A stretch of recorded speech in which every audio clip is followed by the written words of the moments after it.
right, we are live. We made it. Welcome, welcome, welcome, everybody. I am here with Leanne Zumbrunnen, and I think you got like a German twist to you, like Zumbrunnen. I do. You said it right, and I'm picking up your accent too. Yes, I always thought of it as German because we got involved in a German club, but we were invited to a Zumbrunnen reunion, and we found it originated in Switzerland. So so a bunch of them migrated to Germany. So it is German too. There you go. So I love that. So we are going to talk about holiday staging, especially from an expert opinion. I know you probably get a lot of real estate agents thinking they know what they're talking about, and you're just cringing sometimes and what we suggest our clients do. And you're like, no, no, no, don't do that. So I thought, what better thing to do than bring on actual stagers that are telling us what to do to guide our clients a little bit better, and then also to know where we can get the expert advice from if we need to kick up our service a notch and really go in and hire the professional. So Leanne, you own a company and Z Touch Design, right? Correct. And I know you've been in business for a while, so I'll let you introduce your company to everybody that's watching. And I know, been in business for a while and you do a lot of different things, but it's not just staging vacant homes anymore that you do. And you've done quite a few of them from what I've... Right. Yes, I have done several. It's a very physically intense job to do vacant staging, which is, I started in vacant staging. I did a little bit out of my own, kept some inventory in the garage, and then just kind of dabbled in it. Then I got involved with another company where I was the main home stager and did hundreds and hundreds of homes, vacant homes that way. And you're moving with movers and bringing in large furniture and pictures and lamps and everything that you need to make a home look homey, but not overdone. That's kind of, there's a balance in staging too. People say, well, could you put something on that wall? I was like, we're not living here. We are staging and we're just trying to show off. We don't need to fill every single wall. And then now I don't do that anymore. I do occupied home staging, which I'm, working with the homeowner. When you're in a vacant home, you just go in and you think, okay, this room is mostly grayish and we're just going to do some what I call traditional contemporary, something kind of in the middle there, because we're always kind of looking for middle of the road because that's the biggest buyer pool. But when you're working with with the homeowners and working with them directly, it's almost completely different. I mean, you're talking to the homeowners and you've got to wear more kid gloves, because the first thing I don't want to do is offend somebody, come in their home and offend them. And now they don't want to hear what I've got to say because they don't like me now. So you've just got to wear kid gloves and say, oh, I see you have a border wallpaper. When did that go up? And sometimes I found out, 30 years ago, and sometimes I found out 2 years ago. So you just have to know the way to start to get in to a point where they'll listen to you, where you just have to say, our whole goal here is just to simplify, to neutralize, so that the most amount of people that come in this home, this will appeal to them. And that kind of applies to the Christmas decorating as well. Like in everything with getting your home on the market, you just don't want to go overboard is the big key. Things they can do to update the house. Got it. All right. So I think for us, from the holiday standpoint, it'll be really interesting to get your two perspectives on there. From, you've done the vacant homes, you've done all of the ones that, nothing is there. How much do you go out on holiday staging, or how much did you used to go out on holiday staging when you did a ton of them, versus the ones that are like owner occupied? And if there's like a difference, if you kind of treat them the same, that would be like interesting me a lot on how you handle the two different types of vacant versus occupied. Regarding around like Christmas, holiday decor, yes. Holidays. With the vacant staging, there really is no issue. We never had a supply of Christmas decorations. So even if it were at holiday time, we still didn't decorate for it, but it is completely different.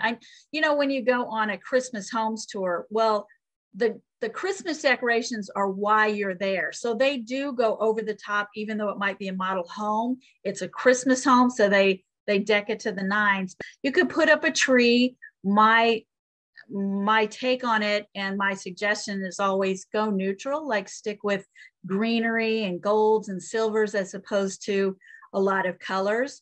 And same thing when you're occupied, just going into their home, you say, okay, you've got all your kids' artwork all over the wall. That means a lot to you, but that makes people feel more like they're coming into somebody else's house. And first of all, you want to make it feel like I could live here. But if you've got it covered with all your kids' stuff and all the artwork and everything that you are passionate about, you don't know that the people walking in the door are passionate about that. So you need to neutralize it and depersonalize it. And that's same with Christmas. It's just 1 year to take all the decorations and everything that your kids made that you had on the tree and put out. You just want to simplify, get simple ornaments. Like I said, neutralize with greenery, gold, silver, and not as much personal stuff and just not as much stuff. My go-to in the house is do the mantle, do a Christmas tree, and maybe do a centerpiece down the dining room table. These like really good advice in general, like 3 areas to focus on: get your Christmas tree, then get your centerpiece. Mm-hmm. And my suggestion with the Christmas tree too is you can still make your house feel Christmassy and holiday without a Christmas tree, because some rooms are very small. And when they put that Christmas tree in there, it just kind of overwhelms the room. And unless they've got a real skinny one, or there might not be a whole lot of light in the room, and everybody always wants to put their tree by the window so that everybody can see their lights when they're driving by, but it might be blocking the light to your window. I mean, it's back to the staging basics. Whatever makes your space look best, it's kind of in your brain. You take everything out of it and only put back what really shows off the space, the layout, the light, the moldings.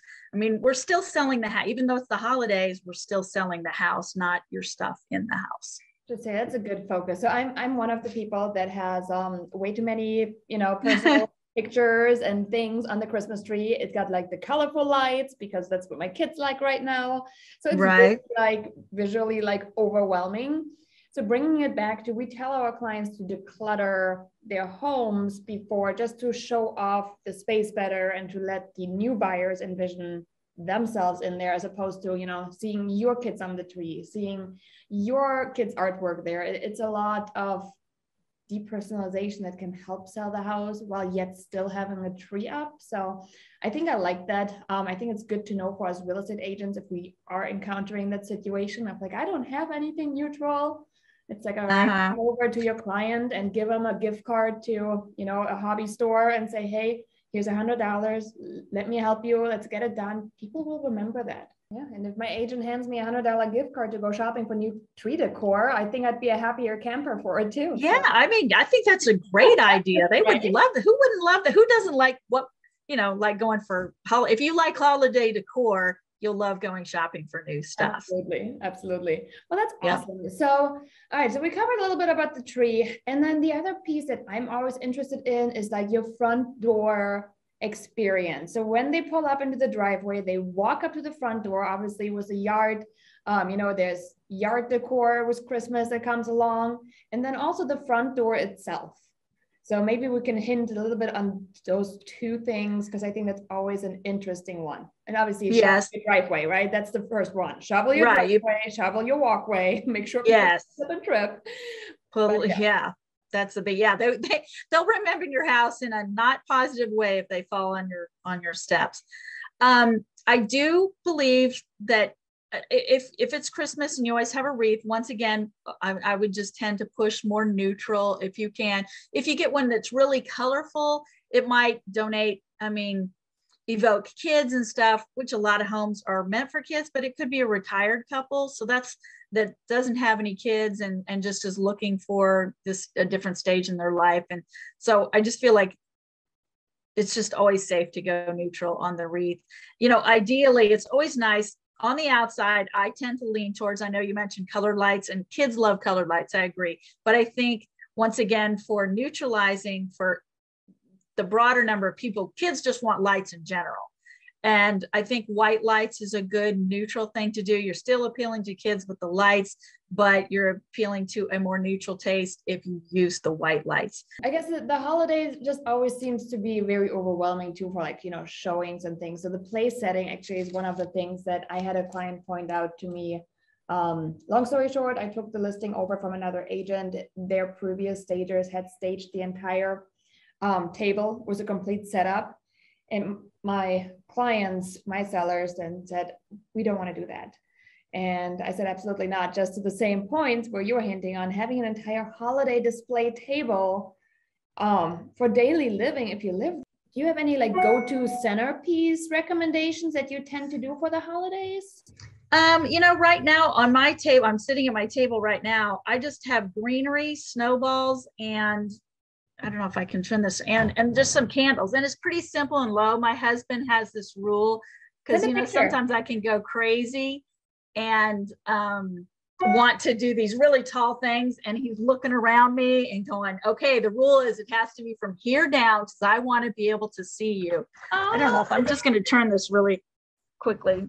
Oh, this is pretty. It's just snowballs, candles, and greenery. And then I weaved in a few battery operated lights. So when somebody comes over, and sometimes obviously that would work well with a runner, but I mean, it's pretty simple. And, you start with the candles first and then put the greenery and then stuff the snowballs around it. And it doesn't take long. Well, let's round it all out with the last question, which is your biggest Christmas/holiday staging no that would say sellers do not do that. Which one is it? Well, we discussed this earlier, and my feeling is the inflatable yard art in the yard, because as we were talking earlier, as a stager in the summer, I would make you remove a whole lot of, I wouldn't say make you, I never do that, but I would recommend that you remove all the yard art because it's distracting from the house. So that would be kind of my number one thing. But and really the number two is just going overboard. I mean, you can definitely go too much. I would simplify because you're wanting to show off your house, not your Christmas decorations. And even though you might be really good at putting up a lot of decorations and you've been to all the Christmas homes tour and you know how they do it, and they do have a lot of stuff there because that's what the tour is for, to look at Christmas stuff. But they're there to look at Christmas stuff. And when people come to your house, they're looking to look at your house to buy it. So minimizing your Christmas decor and not covering your house with yard art with the inflatables would be those two top things. Awesome. That was fun. And if you are just hopping on, because I know we just got an influx of people on there too, you want to go back for the replay because we shared how we can actually get our sellers excited about not putting up their personal Christmas ornaments, and how you as an agent can make sure that your sellers are loving you even more and recommending you to their friends because you're doing something out of the box. If you missed it, got to catch the replay.